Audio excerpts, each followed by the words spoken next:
It's the last day of July in real time, and maybe I'll actually post this video as a live to Instagram. I think I might. It's a beautiful sunny day now, although it rained heavily earlier. I've been in the dance studio dancing, actually substitute teaching, and now I'm back at home finishing up end of the month things and excited anticipation of August. July was very eventful, which I'll also be sharing in a video flip through of my July bullet journal, planning, projects, memory keeping, all of that. And there was a couple of big projects that I had in the month, and also just trying to soak up the summer feeling here and participating in a couple of creative challenges as well. So I wrapped up the alphabet superset and also wanted to have some participation in a way in One Book July, one of the two reasons why I have my planner here. And actually three. Alphabet superset I tracked in my planner. One Book July is planner related. I don't take on a strictly One Book July myself, but since the theme this year was Mind the Gap and filling in gaps in the planner, I did sort of play along with that challenge. And then thirdly, Camp NaNoWriMo. So I wanted to move ahead in some ways on my memoir, and that's what I'm really here to talk to you about today. Namely, I started in on the memoir last July. They actually have Camp Nano twice a year in April and July, and July just tends to work out well for me, given that I might be teaching more in some areas, less in other areas. Same with coaching. It tends to be sort of lighter in the summer. We might be planning for the fall and more things happening then, but a lot of people take vacations, and especially here in Cologne, a lot of people take vacations in July, late July, and August.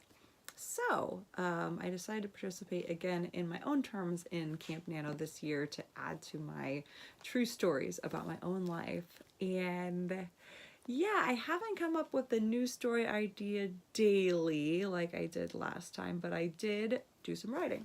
So tools that I use for this, and that's what I want to be helpful for you as a takeaway potentially, is if you want to write your own stories, true or fictional, plot them and create drafts and of course revise eventually. Maybe you're looking for sources of inspiration. So keeping notes on those, of course, is helpful. I do also have my handy dandy computer with me in order that I can keep notes as well electronically in Evernote. I usually have a Google document that is a great way to count the words of what I'm writing, type up things, but oftentimes I'm creating the raw material, I'm starting the writing process in a notebook instead.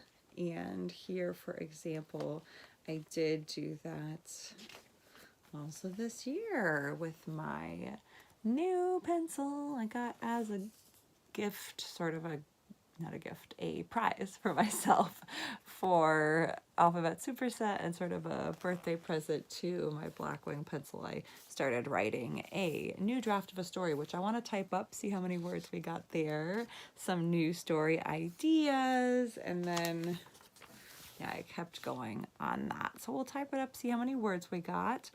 And then in order to generate a lot more acorns, a lot more story ideas, sort of anecdotes and moments, which eventually I'll be crafting, selecting, organizing for either really a memoir, or I'm not sure, maybe more of a creative nonfiction type of story. So a couple more resources for that. In my case, I'm looking for real life material, and part of that includes stories of accomplishment and celebration, and of course a lot of that too is challenges and difficulties that I've faced as well. So on the positive things front, in terms of course, one way I could shape it would be degrees and certificates and education and influences and sort of genealogy of the dance and philosophy and other educational sources I've had. And this is my powerful portfolio. And here, sorry about the reflectivity, but here I collect basically since I heard of this idea, and I share a bit about this in my Artful Archiving blog.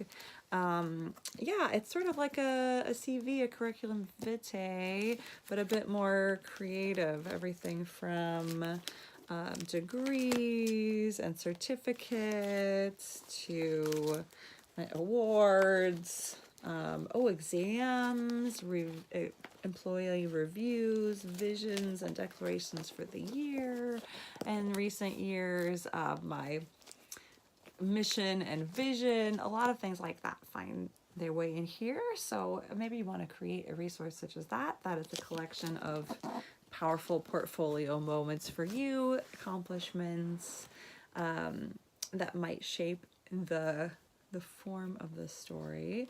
And another one is, this has come up several times, several in different locations in my life, the most recent being my teacher credential program as far as I can recall, but then I remembered also in my coach training program with accomplishment coaching, and they call it the life map exercise.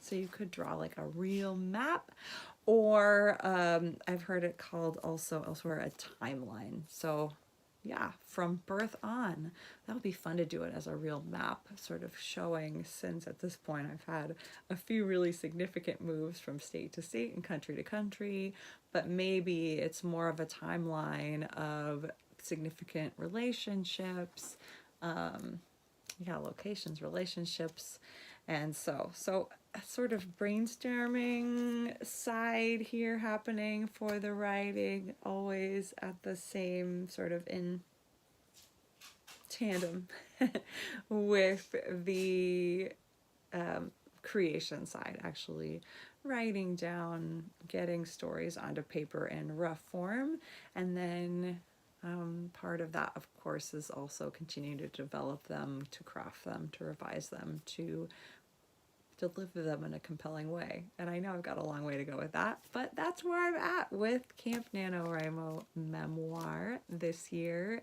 Done a bit of writing and a bit of adding to sort of the plot, I guess, of the story, or probably multiple stories that will eventually be, and always here to support you as well in all of your creative undertakings.